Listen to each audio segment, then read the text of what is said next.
Nag-showtime ang Ginebra, takeover mode si Japit Aguilar, Scary Thompson at RJ Abarientos. Nagpaulan ng 3 si RJ at dinaig pa si Stephen Curry sa kanyang no-look reverse layup. So second game back-back naman sa pagitan ng Barangay Ginebra at Phoenix Fuel Masters. Well, opening quarter, mainit agad ang simula ng Gin Kings sa kanilang 11-3 run na sinimula ni Scary Thompson sa kanyang left-handed layup. Justin Brownlee naman nakakanarin agad ng wing 3-point shot at dito napatawag agad ng timeout ang Fuel Masters. Pero di pa natapos dyan ang run ng Ginebra at umabot pa yan sa 18-5 runs. Scary Thompson hang time sa kanyang layup. Pasok din ang unang tres ni Stephen Holt pero halfway mark nang makabawi na ng run ng Phoenix Fuel Masters. Mainit si Sean Manganti na kumana ng 3 straight 3-point shot. Yun nga lang down the stretch, bumawi na naman ang run ng Ginebra na pinanguna ni Scary Thompson at RJ Abarientos. Showtime ang dalawang to, hang time na naman sa kanyang layup at no-look reverse layup naman kay RJ, may kasama pang foul. Natapos ang unang quarter, balik sa double digit ang lamang ng Ginebra, 36-24. Second quarter nang manggulat ang Phoenix sa kanilang 6-0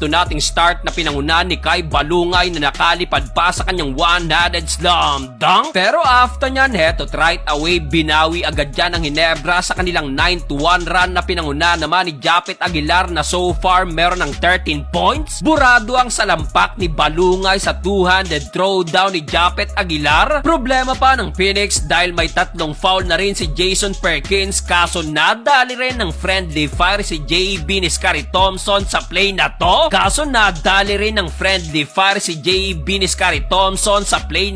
Well, bumawi naman sa opensa after nyan si Scotty at kumana ng another 6 straight points including itong tip-in. Nangingibabaw si Thompson at dito napitasan niya pa ng kanyang signature rebound si Verano. Dahil dyan natapos ang first half, tambak ng 16 points ang Phoenix, 61-45. Bigyan ng thrill ang panonood mo ng basketball, mapa NBA, PBA o kahit anong game. Hulaan lang kung sinong mananalo, kikita ka na. Cash in at cash out method, may GCash, PayMaya at marami pang iba. Up to 12,000 na rin ang first deposit bonus kaya't mag-register na sa 1xBet. Gamitin lang ang ating link at promo code sa ibaba. Start of the third quarter nating serious dahil dito nakabalik naman si Justin Brownlee. Scary Thompson again, napaka-aggressive sa opensa, nagulangan si Richie Rivero sa play na to and one. Dahil dyan umabot na rin agad ang lamang ng Ginebra sa 20 points kaya naman napa-takeover na si Jason Perkins at kumana ng 9 straight points. Well, baba na lang sana ang lamang sa 13 points pero napa-takeover naman si JB at muling inangat yan sa 19 points. Kumana pa ng napakainit na 3 straight 3-point shot si RJ Abarientos. Yun nga lang at di nakapitalize siya ng Ginebra kung saan natapos ang third period, 15 points pa rin ang lamang, 90-75. Fourth and final quarter, palitan pa rin ang basket. Japit Aguilar, another short stab na agad namang binura ng wing 3-pointer ni Kai Balungay. Off the bench, Raymond Aguilar, pasok ang bank shot pero sinagot ulit yan ng ikatlong dunk ni Balungay. Sa laki ng lamang ng Ginebra, halos puro second unit na lang din ang naglaro at sa huli, opisyal nang papasok ang Ginebra sa quarterfinals at malalaglag naman ang Fuel Masters.